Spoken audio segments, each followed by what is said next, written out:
Well, thank you, Indy, so much for taking your time to chat about this new season of Superman and Lois. I really feel like it's so strong. We've only have a couple episodes out of Yeah. the gate, but where do we pick up with Sarah? I think we pick up kind of she's going through the breakup with Jordan and trying to figure out how to be broken up and friends at the same time and still try and keep herself. And I think she's kind of in the area of denial. Like she's trying, like she's just like, we're friends, we're friends, we're friends, we're friends. Let's go play a game of beer pong. Let's go do this, let's go do that. But she's extremely protective of him, as we see in episode 2, when a guy's trying to just be super mean to him, and during the beer pong scene she throws a beer in his face. So she has a protective nature over him, and she's just trying to figure it all out. But I think she's definitely kind of in denial. There are a number of Jorah fans out there that totally, that's the ship name for Jordan and Sarah, totally loved that scene. What kind of fan response have you been receiving on social media? Oh, girl, I personally can't stop watching this scene, and so yesterday I found a clip of it, and I posted it, and just the comments, even from my friends, like not even just fans, from my friends, are just they know me personally, and so they're like, yeah, that's sounds like something Sarah would do. So it's been nice seeing all the tweets and everything. I want to see more, but I don't have the time to look through thousands of them. Is there anything you can tease then? I know we're in a friendship zone right now, but do you think she has some lingering feelings for him? Romantic Oh, lingering feelings?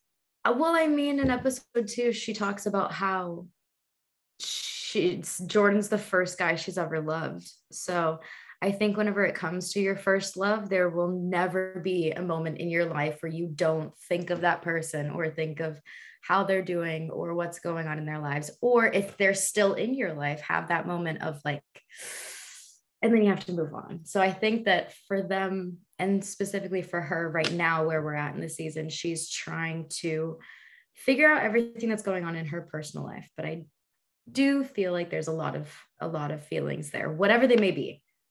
There's a lot of feelings. So yeah.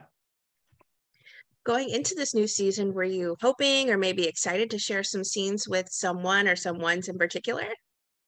Um, well, the beer scene. I think I called everyone after that when I read the script, and I was just like, dude, are you kidding me? That's like, it's literally one of my dreams that I got to play out. And Elizabeth Henstridge, who is the director, on this episode, completely A, nailed that scene, and B, just allowed me to have freedom. And Zach, who plays opposite me, who plays the frat boy, he had to take beer up his nose so many times. The amount of times that like people would run in and give him tissues and he'd blow and it'd just be beer coming out of his nose. And we'd go and sit in like the green room and he'd just be like, like he just has so much beer in his nose because I'm shorter. So when I throw it, I have to throw up. So it goes straight up his nose. And he, oh, bless his heart. He's also the sweetest kid. And Sydney, who plays his girlfriend, it was just so much fun that whole day because we got a mansion and we got to like just mess around, which was amazing. But no, the beer scene is definitely, I think the whole season is when I called people and was like, this, you need to check this out. And I'm still sending it to people. Like I'm the one that's like sending it to people. So yeah, it's amazing. I love it. I love my job. What keeps challenging you then about portraying Sarah? Ooh, she's not consistent. She's flowy. Whatever she feels in the day is whatever she feels in the day. And I think that as an actor, you have to figure out why the person feels that way in order to have a reason behind and have like a motive. So I think playing a character that's so spacey and so multi-dimensional in her brain and just kind of goes off of what is in front of her is a bit challenging, but she's definitely the most like, again, multi-dimensional character I've ever played. Plus it's just really hard getting along with everybody. Everybody's just so freaking nice and it's annoying. So yeah. Was there anything you may have added to Sarah along the way that wasn't there for her initially in her breakdown? Ooh, oh, I feel like a lot because Todd Helbing, who now is with Brent, our I can't think of the name, our producers, our showrunners, really just kind of allowed me to have freedom with the character. So there's a lot to Sarah that it wasn't initially, she was very kind of like from a small town, very homey, very like small town girl, country girl, very stubborn. We kind of talked about Friday Night Lights and that she's in that world in the way that she combats herself. But I think there's a lot. I can't even think of one. There's a nose scrunch that I do personally, and so I think there shows a lot this season, specifically in episode 2 when I'm doing any scene with Taylor Buck. Her and she's so freaking. I love that woman, but yeah. It sounds like it's not much of a trouble then, or not very difficult for you to shake off a long day of filming, because you just kind of sort of seamlessly slip in and out of her, because also at the same time, you're having such a good time, it sounds like. Yeah, no, being in COVID, the first 2 seasons, and then season 3, being out of COVID, I think that we were able to bond a lot more because of the fact that we could go outside and we can go do things as a group of friends and we're not stuck inside. So that's been phenomenal. Plus, we're kind of all the same age, and it's like a separation between the adults and the kids. But yeah, it's been very, very, very interesting getting everybody together. Superman and Lois is such an iconic series because it's from the iconic lexicon for this incredible show. There's these characters that have meant so much for us over the years, and here they are embodied once again on our screens. What does it mean to you to be a part of the Superman and Lois legacy? Sheesh.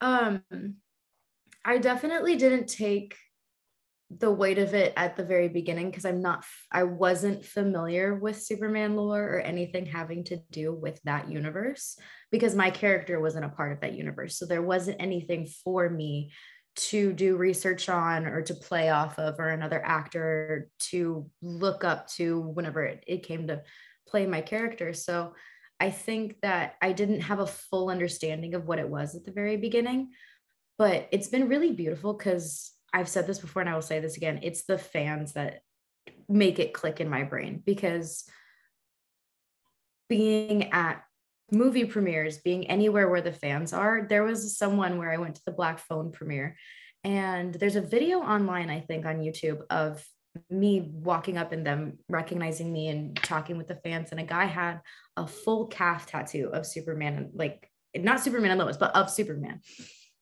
The times where I meet, especially fans from the older generations, and how much that means to them, it's so beautiful. And also seeing the way that Tyler plays it and then knowing the lore, like he does a beautiful job. So to be a part of this and the way that he's playing it inside of this universe feels so specific and so special in its own thing. He's so genuine in his role too. You really feel like he embodies Superman on screen and off as well, because he's such a kind and warm individual off screen as well. So I think such a wonderfully cast series as well. Oh, absolutely. I was the biggest fan of Teen Wolf, and Derek Hale was in my brain, and I met him. He's like, "Hi," and I'm like, "Whoa." Very surreal for you. Hello, how are you? Oh, I didn't tell him until this year. I can now publicly say that I'm a fan of Teen Wolf, because I didn't tell him at all until this year. What did he say then?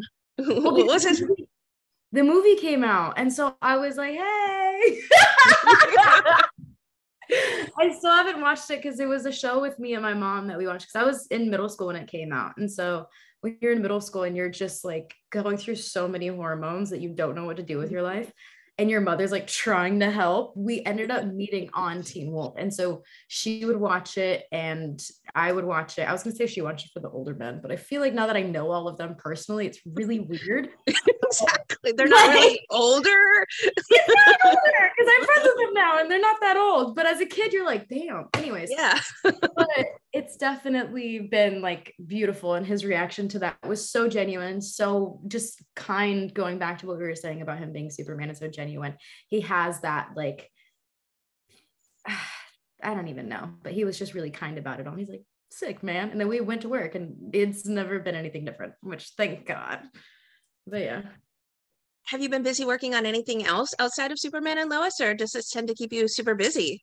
Superman and Lois definitely takes up a lot of my time. We're there for 8 or 9 months, 7 months, between that range out of the year. But there might be something in the works.